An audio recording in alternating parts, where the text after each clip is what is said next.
তো ভিউয়ার্স এখন আমরা যাচ্ছি জাফলং এর দিকে। সেটা হচ্ছে আমরা যাচ্ছি কি বলে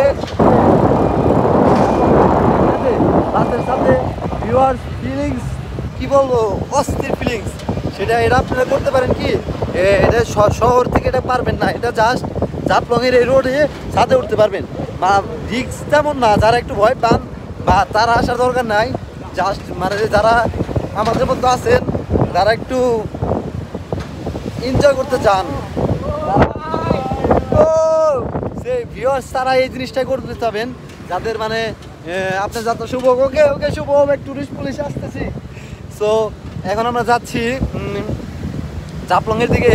আর কি বলবো ভিউয়ার্স, এত রোদে প্যারা দিতেছে, কিন্তু যাই হোক, কিন্তু অনেক বাতাস, রোদে এত যাই প্যারা দিক, কিন্তু আসলে আমাদের এতটা লাগতেছে না। কি বলো তোমরা, কেমন লাগতেছে তোমাদের? আমাদের জায়গা থেকে একটা পিচ্ছি, ওই পিচ্ছি উঠে গেছে। আমি অনেকবার নিষেধ করছি যে ভাই তুমি আইসো না, আমরা যাই, তোমার তো রিস্ক নিতে পারবো না। ভাই অসুবিধা না, আমি এভাবে যাই আর কি। তো এই দেখেন কত সুন্দর প্রকৃতিক দৃশ্য। তো আমরা যাচ্ছি। ভাই ক্যাব করছে, ক্যাব। তো একটা ভাইয়ার ক্যাব করছিল। আর এই যেগুলো বালু তরো নিয়ে যাচ্ছে দেখুন। আর এদিকে বিভিন্ন ধরনের গাছ টাছ আছে, বন বিভাগের সিলেটেরই আছে।